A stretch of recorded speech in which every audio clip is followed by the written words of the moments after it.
Hello fellow racers and welcome to this video where we will be looking at the Assetto Corsa Competizione. We're going to be talking about how to start in the game, some few tips and some talking about the game itself. Also how to buy a wheel, how to buy a rig, what to check out for and where to start with your league racing or what to do if you want to do some online racing in Assetto Corsa Competizione before the upcoming release for PlayStation 4 and Xbox. Because already you can play the game on a PC. But now in the next few weeks or few days you will be actually able to play the game as well online on a PlayStation 4 and Xbox. I'm right now a very big fan of Assetto Corsa Competizione. It's basically one of my main contents on my channel because I'm a little YouTuber / streamer, also esports driver. So I would like to give you as many tips as possible to make your start in this game as easy as possible. Basically assuming that the game for PS4 and Xbox is gonna be very similar to the PC version. I don't think they're gonna make it any easier for you guys or us guys. So I would say that the game will be very realistic as it is on PC. They simulate, like, you have to use traction control, ABS, you have to work with the downforce, you have to work with your tires, tire pressures, different conditions, wet weather, raining, thunderstorm, drying track, day-night transition, cold, hot track, so on. So the game is very hard to work with, and it's I would say, very good simulation of GT3 cars, probably the best right now on the market. The game is very easy for early drivers because you can use a controller if you want at the beginning, and it's still drivable. It's very manageable, and I think there have been in the past very good control drivers in some of our PC leagues. But for a better experience, of course, I would recommend you using some of the wheels because it really works very well. So let's start with the wheel because that's probably the most important thing for the beginning in Assetto Corsa Competizione. One of probably the cheapest wheels, we will go from the cheapest order. Cheapest wheels on PC we can get is Thrustmaster TMX, which is only 150 euros. I think it's like very basic wheel you can use. I would actually, if you don't know if you would like to do sim racing, if you just want to try how the wheel feels like, I think it's like a decent wheel for beginning. Otherwise, if you can allow it, I would go for something a little better. At the beginning, I think the wheel you can start with this wheel and you can actually win the world championship with this wheel is probably the G29, which is around 260 euros. So I think it's a very decent wheel. You have free pedals, you have a lot of buttons, you have a decent force feedback, 900 degrees. The wheel works very well and you can use it as on PC as on PlayStation 4 as well. So I think it's a very good basic wheel, decent for use. If you'd like to have something different, I would go for T300 from the Thrustmaster. The price is a bit higher, depends really how you buy it. But I think the wheel is very good as well. The good thing about the Thrustmaster is you can buy a different wheels for it. So it's kind of nice adjustment because you can change it. You can have Formula 1 wheel or normal one. If you go for a price higher, you can go for some bundles. For example, from Fanatec, if you would like to go really for some high-end wheel, if you're like, okay, I have right now G29, I would like to go for something a little better, something more expensive, or something with better feedback, better variability as well. Oh my god, the English guys, sorry. The variability is like, I would go for something like Fanatec has, for example, to offer, because you can choose from the bundles or you can build your wheel yourself. As for PC, PlayStation, as for Xbox as well. So I think the variability here is very important. Oh my god, the English, I'm sorry guys. What I'm using right now is Fanatec Club Sport Base 2.5. I'm using that with Fanatec Club Sport, the Formula V2 rim and P1 rim as well, and low cell CSL Elite pedals. For PlayStation, I decided basically because I have separate wheel from all the times, I'm gonna be using, because it's easier, I'm gonna be using CSL Elite plus P1 wheel because I can use that for PlayStation and Xbox if I'm correct, and I can use Fanatec CSL Elite pedals as well. It's very curious how this all works together because you can have various variability, you can change different wheels, you can change different bundles as well, so you can go for like high equipment wheel for a PlayStation or Xbox as well. So, when you have your wheel, keyboard or controller sorted out, you basically need to put the wheel on your either table or your rig. If you would like to have some rig, there's several options you can get. I'm, for example, I'm partner of GT Omega. As you can see, this little logo behind me. I'm partner of GT Omega. I'm using their rigs and equipment for the past 8 years actually, so I can really recommend GT Omega. They are having wheel stands you can put separately. They are having rigs or another stuff you can use, or gaming chairs and such. I think the rig is really like depends what you prefer. If you are on a PlayStation or Xbox and you are sitting before the TV, I think you will probably want to have a wheel stand which you can put in a closet or somewhere else. Or if you are like a little bit high-end sim racer, you can check out their rigs as well. I'm gonna show you what I'm using right now. I'm basically using GT Omega R cockpit with XL RSC for the big boys, and as I said, I'm using it for years, so I really enjoy them. You can get 5% discount if you use my nickname as a code in their shop, and yeah, that's probably it. There's a lot of sim racing rigs you can use. There's a play seats, there's a P1. It really depends like how much money you want to spend, and I think most of the rigs are very useful. I think I would really be careful with choosing a seat as a chair, because I would go for being comfortable, because there is a lot of racing chairs with like that looks basically exactly as a race car, but I wouldn't recommend those because they are not very comfortable and not very accessible. I would choose something that it's comfortable for you. That's why I'm using XL RSC, because I'm a fat big guy and it's very comfortable to use. So now when you have your wheel and you have your rig or stand or table or a chair or whatever you want, we can proceed finally for an Assetto Corsa game. So basically, if we get into the game, there's several options we can get, and we don't know yet how the game will exactly look on the consoles, but I assume it's gonna be very similar. And you will have options from choosing your career, your single player, multiplayer, gallery, and seeing your stats and everything. Now, some of these ratings are not that important as the others, but for maybe fighting with your friends and such, it's very important for you. And the most important rating you have is your safety rating, because some of the servers have very high criteria, or even leagues races have a high criteria on a safety rating. They want to have a very nice safe drivers on a racetrack, and it basically means that the safety rating is taken how close and how around you drive with other cars. So basically, if you drive on a racetrack with your AIs or even online, it basically means if there's a car next to you, if you didn't make any incident. So if you would like to increase your rating, you basically just overtake other drivers or go around other drivers. The closer, the better, but also be careful not to crash the other driver or AI even, because you will lose some parts of your safety rating. Now at the beginning, it's very easy to get your safety rating up. The longer you drive, it's kind of harder to keep it, or even like it can be easier to keep it, but really depends. If you have several races very bad, the safety rating is going down. So be very careful, because the safety rating will be probably the most important thing for your online racing experience. In Assetto Corsa, you either have a career mode or you can create your own championship. That's one of the options. Then you have a special events, which are basically online competitions where you have to set certain time on certain car and certain track. Then in a single player, of course, you can choose from 2018, 2019 and International GT World Challenge seasons. It's very important because every season has a different liveries, different cars, different tracks, and also different conditions. If you for example go 2018 Silverstone and then 2019 Silverstone, you will find out you might be even like 2 seconds slower or faster on the track, because the track changed between those years in real life, and they simulate this in a game as well. You can choose your hot stint, hot lap, practice, game, race weekend, whatever you want. Choose your car and go for a racetrack with racing against the AIs. Then of course you can proceed to multiplayer.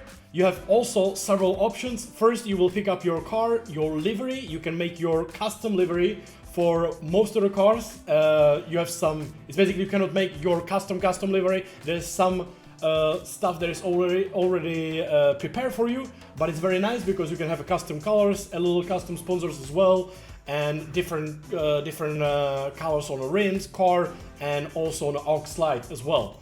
Then of course you can either quick join to random multiplayer server, or you can go to the server list and join some server you find the most interesting for. You can also see on the servers, you can see the SA rating or track medals which are required to join such a server, or you can go into the competition server, which is basically several times per day, if I'm correct, maybe once or twice per day. And during the week you have a different races which are competitions, so you get your CP rating in a game for participating in these servers. Of course, by your rating you go into the different lobby, and you can, it's basically like a league race but made by the game itself. It's very nice. Sometimes you have a very nice racing there. The races usually are like 45 minutes and longer, and there is usually sometimes a mandatory pit stop as well if the race is a little bit longer, and it's very nice to have a very nice competition there. Then of course, if you don't want to join just a random public lobby, I cannot say I don't recommend it. I think sometimes you can have very nice public racing, but honestly I really recommend finding yourself a league. Even if you are a beginner driver, most of the leagues in Assetto Corsa, I think in PlayStation 4 and Xbox it's gonna be the same, because a lot of leagues or a lot of competitions are making their games or servers not only for PC but PlayStation and Xbox as well for Assetto Corsa Competizione. I would really prefer to do that, even if you're like a beginner. If you're like super beginner, go for the single player, play with the AIs, maybe just start a little bit of career, but then I would go and find yourself a community. In Assetto Corsa, there's a lot of communities you can join. You can join. First on my mind right now is probably actualvision.com. It's ACR League. They are having a lot of various racing. They are racing project cars, race room, Gran Turismo Sport, Assetto Corsa Competizione, and they will also jump on console driving in Assetto Corsa. There's different tiers, AM, Pro, and so on, so on, so on. So I think you will find yourself a home. Then I would recommend ApexOnlineRacing.com. It's another PC league where I'm racing. They also have a various games, Formula 1 2020, Project Cars, iRacing, so on, so on. So it's a very nice places where you can find yourself a place to home. Then I would go probably to RaceDepartment.com as well, one of the biggest communities in Simracing. And they're gonna be probably also starting some leagues in PlayStations. The reason why I say this, I think it's always easier to start or driving in the leagues because there is different tiers. Always there is different tiers, so you can start as an amateur driver, AM Pro, Pro driver, Gold driver, whatever the server has their settings set to. And I think it's the better than driving every day on a public server, because on a public server you get very frustrated. But if you start on doing some league races, you can actually prepare with other people, you can share your experience, and there are stewards and everything, so if people crash you, they get penalties and such, not as on a public server. So I think there's a lot of leagues and a lot of places you can join. Maybe there is a leagues in your language as well, and different countries as well. So there is a lot of just those three are on my mind. There's also a new Race Club International, which is also a very new series or very new league where you can join in Assetto Corsa Competizione. My own community, Jardier community, is also doing community races. We have a little leagues as well. I'm not sure how it's gonna be on a consoles right now, but I'm very looking forward for console on release. So then, when you have your wheel, your rig, your league to race with, your console or PC or whatever you prefer, then we go into the racing, of course, into the actual practice or racing itself. As a little tip, I would say from the past, like I played the game for almost 2 years since the release, I would say the most important thing I recommend every new person coming into this game is choose one car that is your favorite and drive with it. Because every car in this game is different, especially if you have Porsche and mid-engine and front-engine car. Always the cars have differences, the setups are different on these cars as well. Each car has a little bit different variables and different numbers and such. So I would actually, at the beginning, I would pick one car that you like the most. You like the sound, you like the visual, you like how the car handles when you go from the pits.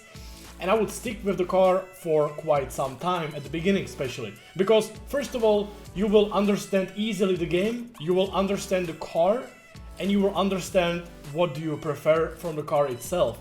After that, when you will start making little setup changes, you will improve yourself, you will get some rating. I would focus maybe on driving some other cars and such and focusing on that. Basically with 90 or 80% of the cars in this game you can win. I would say it really depends on the track, on the conditions of course. There are several cars who are like faster, a little bit slower. Of course the older cars are a bit slower as well. But with most of the cars you can actually win the race and you can have a lot of good time. So I would go with the car that is safe for you, you feel most comfortable with, and I would stick with the car for some time at the beginning because you will understand the game and everything around it. Some of the cars I found very good for the beginning. I would say very safe is Ferrari, Lexus, Bentley, V8 Aston Martin. Some of the cars like this are very good to handle at the beginning, even on aggressive default setup. Talking about the setup, we can actually dive into it a little bit as well. I'm gonna just try to give you a little more tips. Aggressive default works very well for the dry setup, for the dry track at the beginning of the game. I think you can, on most of the cars, use the aggressive setup very nicely. I don't recommend safe preset. I think the safe preset is very destroying the tires. The cars is very understeery, but it might be safe if you are playing, for example, on a controller. Wet preset, of course, if it's medium or heavy rain or thunderstorm, is very good to use as well. If you jump into the setup itself, for dry conditions, if the track is dry, on a slick tires, 27.5 is the aiming target of your tire pressures. Of course, you don't want to overheat the tires or anything, but 27.5 until 28 is like the recommended tire pressure for the quali and the race, and don't go higher or lower. In a wet track conditions, if you actually go to wet track and you put the wet tires, I would say 30.5 is recommended on all 4 tires, but be careful because it really matters how much water is actually on the track. If the track is greasy or just a little rain, you can still use slick tires with a little bit higher pressure, but be careful on the curbs because it's very slippery.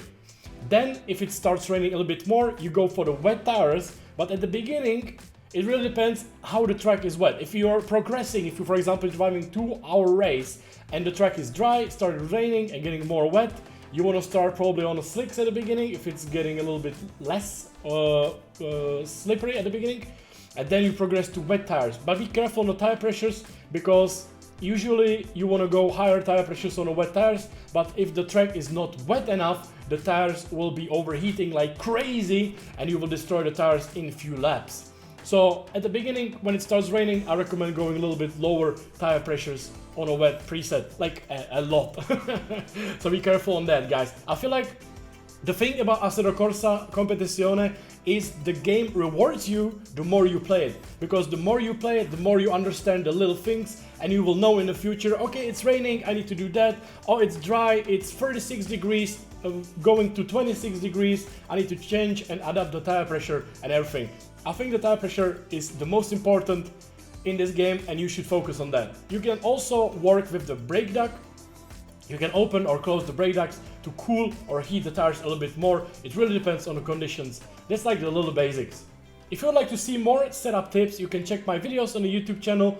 And if you would like to see more from Assetto Corsa itself, I'm gonna be doing a review when the game will release on PlayStation 4 in the upcoming days.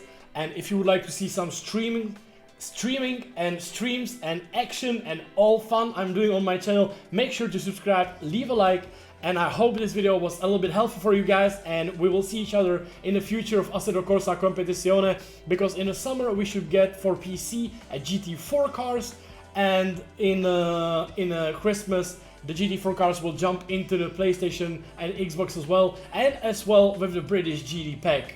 So thank you so much guys for watching. I hope you had a great time, and make sure to leave a like and let me know in the comments if this was useful, and let me know if you need anything more to know, guys. So I hope these little tips will help you to improve your start of the game, and it will make it a little bit easier to jump into the game. All my settings will be showed as well because I totally forgot about it. So my settings for the video right now on the PC will be showed, but for consoles I can't show it yet, so it's gonna be in the upcoming days as well. So thank you so much guys for watching, and see you, bye bye!